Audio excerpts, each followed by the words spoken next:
Yeah, Austin, just haven't got a chance to talk to you since your injury and all of that. What was that experience like? How scared were you for your future health, your football career, past even last year, and just what's it been like getting back from that? No doubt, it was for sure crazy. When it all went down, man, it wasn't really. It's like kind of hard to process. Like no time to think. But while I was in the hospital, once I got out of the hospital, I knew I was good. I knew there was nothing really holding me back. I was going to make it back no matter what. But it for sure wasn't easy making it back. Harder than I thought. But I'm here now, and I feel 100% feel the best I've felt since getting injured. Since I've been here, so that's good. Appreciate it, Austin. Jason Kersey. Yeah. Hey, Austin. Good to see you.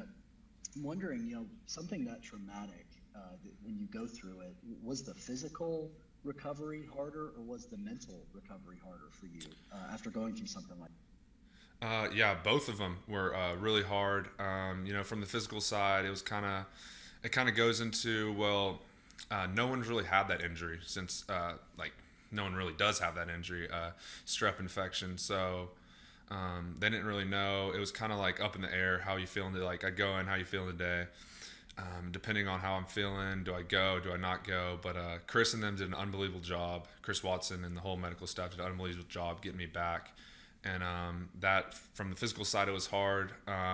Mental side was hard too, just because when I got out of the hospital, I was on a heavy dose of like antibiotics, and so that made me really tired. So the first like 2-3 weeks, I was on those, so I couldn't even make it through standing through a practice or sitting. So that was hard, not being out there with my guys. But yeah, once I kind of got off those, I was able to get back into it, get back in the ball, get back on a mission. So it wasn't bad. But those first 2 weeks were really, really tough.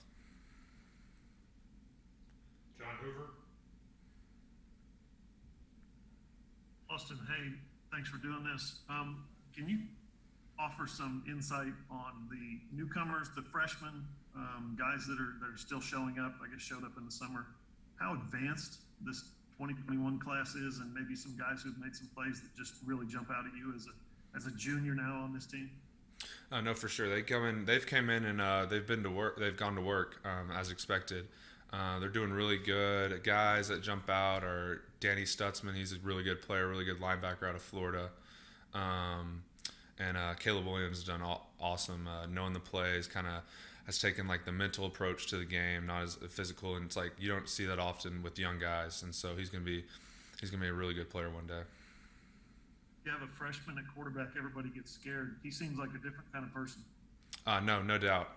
He kind of like expressed to me like this summer. He's like, "Hey, I'm gonna take the I'm gonna do it physical, but now I'm gonna take the mental approach," because he was in school in the spring. He was like, "I'm really gonna get after it in the film room," and he has.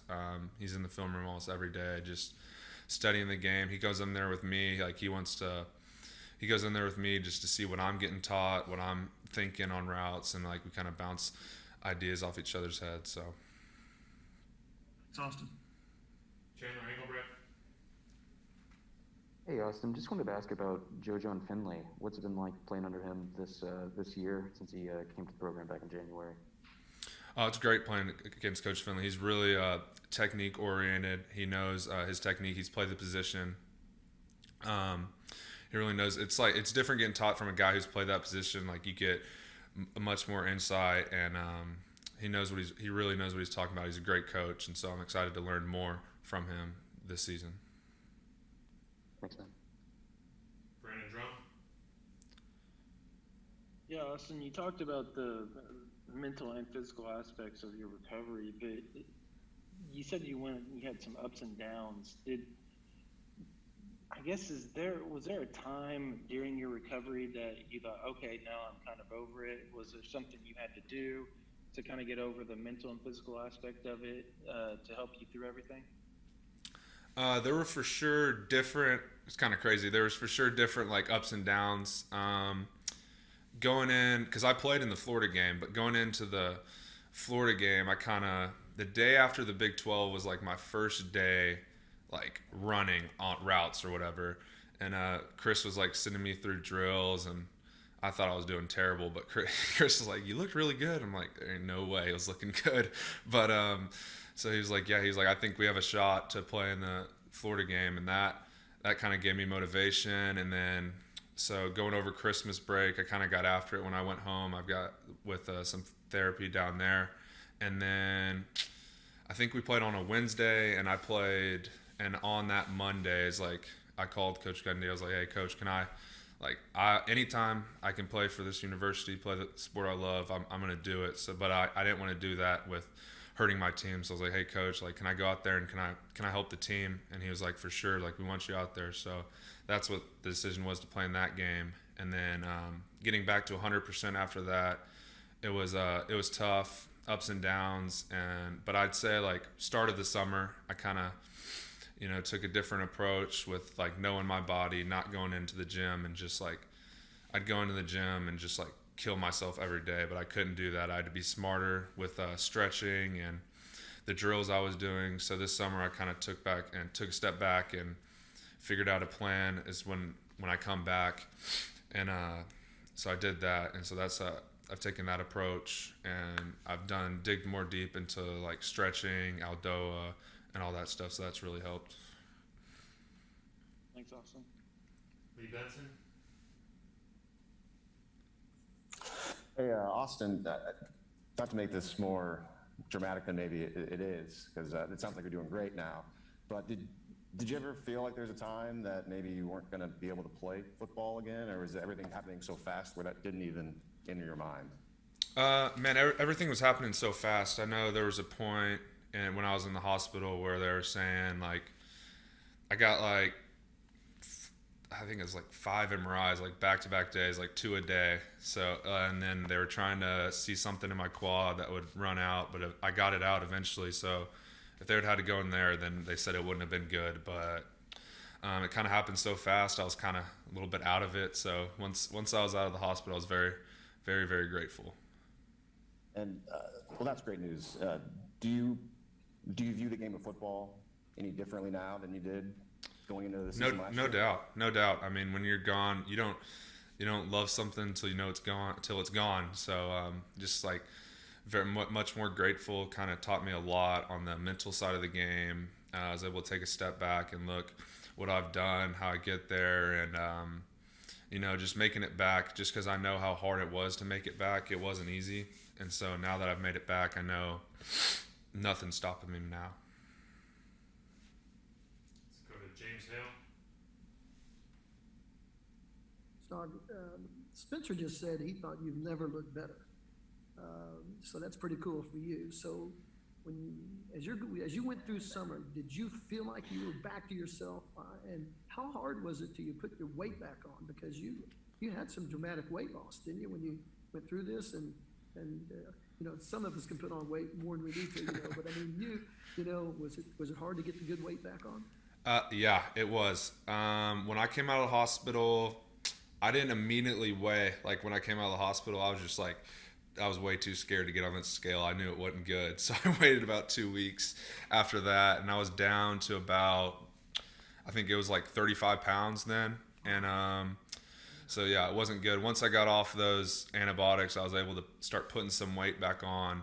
And so I put it all back on when I went to work, to say a lot of peanut butter jelly, a lot of milk. It wasn't good. It wasn't necessarily good weight, but you kind of got to put the clay on, and then you're able to mold it. So I was able to do that during the spring, and then this summer I was able to do it with, like, I got on a new diet and kind of was able to mold that weight back down. But yeah, it wasn't easy, and I feel the best I've ever felt. I'm down to like 250, 255.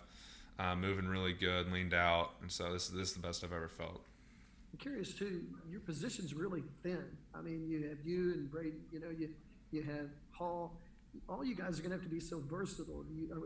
Am I reading that right? It looks like you guys are going to have to be able to do a lot of things because you don't have a lot of guys that are playing that position right now. Yeah. We don't have a lot of guys, but we're ready to go. We're good to go. We know what we have to do. We know we've taken the steps this summer to make ourselves more versatile, and so we're ready for the season, ready for what it brings. Thanks, man. Good luck. Thank you. Parker Toon. Austin, 2 questions here. First off, you mentioned peanut butter and jelly. What's your jelly flavor of choice? I would go with the grape jelly. You can't beat it. Yeah, I had a lot of those. It was thinking back on it. I couldn't eat another peanut butter and jelly. Awesome, man. Well, second part of the question here. Obviously, you got a lot of maturity, a lot of experience in your room between you and Jeremiah Hall and Braden Willis. So how do you try to take your leadership role within the room and the 3 of y'all's collective experience and just kind of assert that across the rest of the offense and the team as a whole? Yeah, Jeremiah Hall, he's a 6-year senior. He's kind of the guy on the leadership role there in the group, but we all play a part, and but we all bounce ideas off each other. We're always teaching each other stuff. We're always working, always keeping each other accountable. So that's good, and we're a very respected position group on the team because of what we bring and the work we've done and how old we are here. So we're able to spread that to the whole team. Thanks, Austin. Back to Ryan Aber.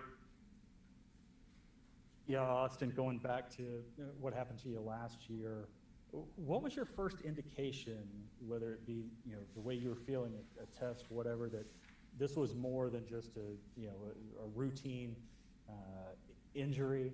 And then how quickly after that did you get a sense of sort of the gravity of the situation and how serious it was? Yeah, so I got injured that night. I was fine. I was eating pizza with my dad and my brother, and then that morning I was still fine. Went up here for treatment. I was doing good. Wasn't hurting overly bad. And then like that night I kind of like took a nap. I was really tired. Going into it, I knew I had strep. I just didn't tell anybody just because I wanted to play in the game. But so I knew when I had strep, I thought I just got over it. But then, so that night I didn't feel good at all, and I called Chris Watson, the trainer, at like 9. I was like, dude, I don't feel good. So I went in there for the test, came back. I usually never get fever. Had like 103 fever. Tested positive for strep. Knee was hurting bad, but not too bad. It was hurting awful, but it wasn't horrible. And then I went to my house. It's like 10:30 at this time, and I can't even like function, talk, or anything. And I called Chris, and I was like, you need to take me to the hospital right now. And so he drives over at like 10:30 o'clock at night and drives me all the way up to OKC. And during that time, that's like the worst pain I've ever felt, like in that car. Like I couldn't even, it was bad. But he brought me up to the hospital. He's calling the doctors, and I talked to the doctors. I'm like, when I get there, like, you got to knock me out. Like, I'm going through it right now. And then it from there ran some tests. The pain went through for 3 days, just excruciating pain. And then they found the infection. And then once they got that out, the pain, the horrible pain was gone, but there's still pain there. So that's when I took the hump when I had that surgery. I imagine that's got to be pretty scary. Yeah, it was scary. It just all happened so fast. So I didn't really know what was going on. I just knew my leg hurt real bad. So appreciate it, Austin. Glad you're doing better. Thank you. Okay, time for one more. Jason Kersey. Yeah, Austin, 2 questions. First, how important was it for you to go out in that Florida game and make a catch, get hit, to was that important in your recovery? And second of all, are you going to be shaving your head and joining the Bald Brotherhood with me and Jeremiah? But I'll take the bald question first. And I said I'm only doing it if Braden does it. So I got to so y'all really got to go after Braden. So if he does it, I'm in. Okay.